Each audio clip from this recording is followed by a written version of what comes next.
Ombudsmannen van 17 verschillende landen uit de regio hier in de Cariben zijn bij elkaar gekomen onder leiding van de ombudsman van Sint Maarten, mevrouw Arduin. Ik zelf mag de host zijn van deze conferentie. Dus het voelt als namens Bonaire ontvang ik al die ombudsmannen hier.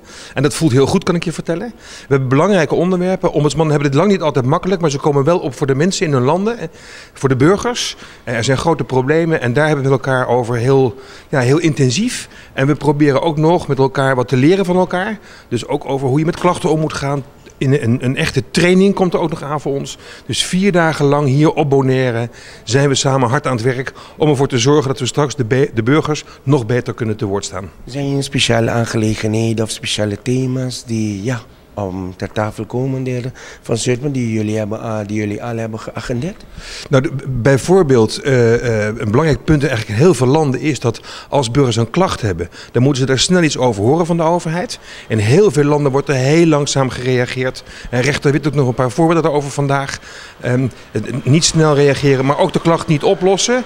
En als een ombudsman zegt dat het echt beter moet, dan ook nog daar niet naar luisteren. Ja, dan wordt het voor burgers wel heel erg moeilijk om iets wat serieus een probleem is opgelost te krijgen. Maar ombudsman kan aandringen dan? Jazeker. Dus daarom ben ik ook hier op Bonaire altijd in gesprek met de gezaghebber, met de ambtenaren van de verschillende diensten, om te zeggen wat ik denk dat beter kan en wat fout is gegaan, waar je van kan leren en welke stappen je moet zetten om toch degene die terecht een klacht hebben ingediend, hoe je daarmee omgaat en zegt van ja, dat had eigenlijk beter gemoeten en ik ga kijken of ik dat alsnog kan oplossen.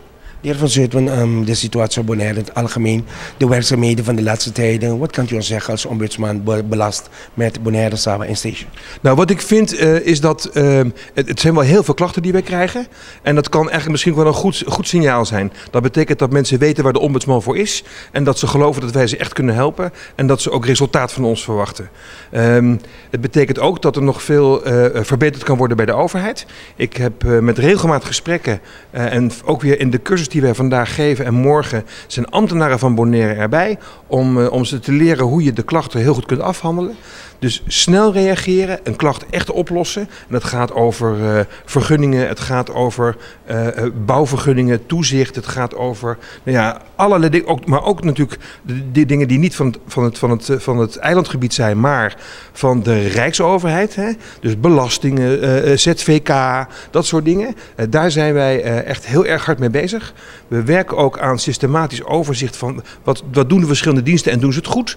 Dus iedere keer als we hier zijn met de medewerkers, dan pakken we weer even een onderwerp bij de kop, ZVK of de Belastingdienst of een andere dienst, om te kijken of daar de klachtafhandeling heel serieus is. Meneer Isabella gaf net een voorbeeld over wat hij inmiddels heeft geleerd met de Rijksdienst over hoe het beter kan. En dat brengt hij in de praktijk. Ja, dit conferentie, de heer Van Zuidman, wordt om de 2 jaar georganiseerd. Ja, iedere 2 jaar. En ik ben eigenlijk net begonnen als ombudsman van Bonaire. Dus toen mevrouw Arduin vroeg, wil je helpen organiseren, was ik er heel blij mee. En over 2 jaar is het weer ergens in een ander land in de Cariben. En dan ben ik er weer bij.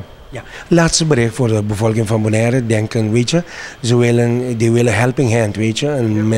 Een instituut dat ze kunnen steunen, ombudsman kunnen ze geliever terecht. Kan dat via mail, gaan jullie in de toekomst een kantoor op Bonaire hebben, meneer Van Zuidman? Ja, in ieder geval, het kan nu via de mail. We hebben een telefoonnummer. We zijn hier 2 keer per jaar echt een week lang. Mensen weten ons te vinden. En ja, ik zou heel graag iets bedenken en mensen hebben waardoor dat contact nog beter wordt georganiseerd. En ik ben er zelf zeker 2 keer per jaar. En het voelt niet meer alsof ik op bezoek ga, maar het is alsof ik thuis kom. En dat is een heel goed gevoel. Ja. En laatste woorden voor de bevolking van Bonaire? We gaan door, we gaan het samen voor elkaar krijgen en ik weet zeker dat de overheid ons daarbij gaat helpen. Maar het gaat mij uiteindelijk om de burger en dat zijn de mensen die nou naar de televisie kijken.